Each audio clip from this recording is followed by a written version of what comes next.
Hai Halo guys, Bagian sama aku Sebastian Tan dan aku Michelle MJ. hari ini kita bahas tentang rumah inden, Jam. Yes, nah ini sebetulnya salah satu jawaban untuk teman-teman milenial yang pengen segera beli rumah dengan budget terbatas. Yep. Nah, sebelum kita masuk nih Tan ke masalah rumah inden lebih dalam, aku pengen tahu rumah inden itu apa sih Tan? Nah, rumah inden ini kalau teman-teman tahu rumah yang teman-teman ketika beli itu belum ada wujud fisiknya. Jadi biasanya kita beli dari site plan, dari gambar, dari denah, dari maket ya. Di lokasi itu masih tanah gitu loh. Mungkin serah terimanya jadinya itu 2 tahun lagi, Cal. Kayak gitu. Oke, nah ini kan hal yang nggak pasti teman-teman. Banyak orang yang nggak berani beli rumah inden, padahal benefit yang didapat dari beli rumah inden tuh jauh lebih besar banget dibanding resikonya ya. Betul. Nah, yang pertama nih keuntungan yang bisa kalian dapat, biaya harganya yang dapat pasti paling murah. Paling murah, karena belinya kan pas pertama launching, harganya paling rendah, Cal. Yes, betul. Loh kok bisa sih paling murah? Nah, kita coba untuk realisasikan ini dalam keadaan real ya teman-teman. Kenapa kok bisa dapat harga paling murah?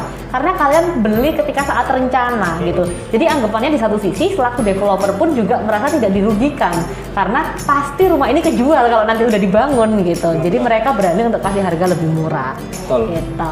Nah, yang kedua teman-teman, alasan teman-teman harus beli rumah inden adalah teman-teman bisa milih lokasi yang paling bagus. Betul. Sesuai dengan keinginan gitu. Yes, Kayak blok biasanya nomor berapa, paling favorit itu deket gate ya. deket gate sama deket fasilitas umum, Jal. Ya, betul. Nah, itu bisa dipilih karena kalau misalkan nunggu rumahnya jadi pasti udah sold kalau Betul. yang itu. Dan belum tentu orang yang di rumah yang posisinya bagus mau ngejual gitu loh. Iya, betul. Oke, nah yang ketiga nih, ini yang paling menjawab ya kayaknya ya, tentang cara pembayaran teman-teman. Jadi, kalau beli rumah inden itu, DP-nya bisa dicicil.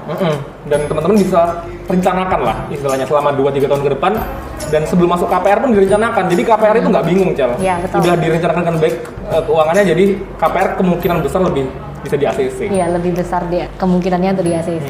Contoh nih teman-teman, untuk beli rumah 300 juta katakan, DP-nya 10% kan 30 juta. Nah, 30 juta ini biasanya bisa dicicil 10 sampai 12 kali ya Tan ya, gitu. Bahkan ada yang 15 kali kesempatan cicilnya. Nah, itu bisa teman-teman hitung, katakan 10 kali aja cuma 3 juta doang per bulan gitu. Nah, kemudian baru nanti di bulan ke-11 atau bulan ke-12-nya akad KPR gitu. Jadi dalam rentang waktu 1 bulan pertama sampai bulan ke-11 12 ini bisa direncanakan untuk kemampuan finansialnya untuk KPR. Nah, ada disclaimer ya, Cel. Jadi ada beberapa case ya yang kita dengar di mana developer itu nggak ngebangun, Cel. Iya, ini yang selalu jadi keresahan orang-orang nggak mau beli rumah inden sih Tan. Iya. Nah, teman-teman, keuntungannya itu banyak ya. Tetapi teman-teman harus perhatikan ketika membeli itu di developer yang ada historia udah bagus gitu loh. Dan make sure itu ditawarkan oleh agent properti yang sudah berlisensi REB gitu. Betul.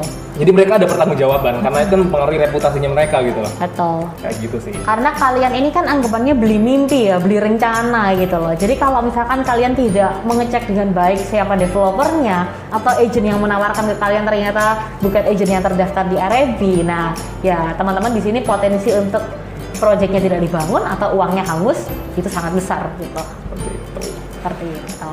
Nah, terus Kel, biasanya ada yang bilang ketika mau beli rumah inden itu harus cepet-cepetan nitip uang atau gimana sih? Benar. Jadi biasanya teman-teman dalam beli rumah inden itu kita mengenal istilah NUP atau nomor urut pemesanan. Nah, kalau nomor urut pemesanan ini semakin awal, maka ketika hari pemilihan unit nanti nih teman-teman semakin awal dipanggilnya. Jadi kalau tadi yang aku pokoknya pengen nomor 18 gitu ya, rumahnya pengen nomor 18 atau yang dekat fasilitas umum. Nah, kesempatan kalian untuk bisa dapet yang kalian pengen itu lebih besar kayak gitu. Nah, tapi Cel, kalau misalnya harganya belum dikasih tahu, terus aku nggak cocok gimana? Oh, no worries sih, karena teman-teman NUP sendiri itu biasanya nilainya kecil, cuma 5 juta dan itu pun full refund.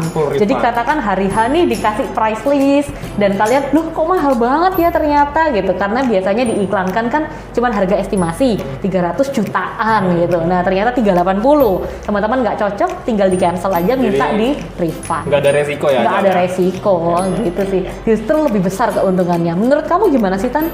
Ya aku agree sih, dan teman-teman yang di Surabaya dan sekitarnya sebenarnya lagi beruntung banget. Yes, you are so lucky. Karena ketemu kita. Good. Really good. Nah, pengembangan jalannya itu lagi banyak, Cel. Dan developer juga lagi kencang-kencangnya develop rumah-rumah yang affordable, Cel. Affordable banget. Dan beberapa bulan terakhir ini tiap project itu habis terus gitu, Cel, yang di bawah 500 juta. Seperti itu. Bahkan kemarin kita baru ada launching project yang harganya cuma 290 jutaan, teman-teman udah dapet rumah dan deket sama tol, itu langsung launching 150 unitan satu hari kemarin itu. Isi. Ya. Amazing banget. Jadi Jadi kalian yang lokasinya di Surabaya, so lucky ketemu kita karena kita bisa ngasih beberapa rekomendasi project yang super recommended untuk kalian dan pastinya trusted. Oke, that's it. Buat teman-teman yang pengen berminat tanya-tanya, bisa hubungin kita ya. Di kolom description box ada nomor kita. See you di next video. Bye. Dah.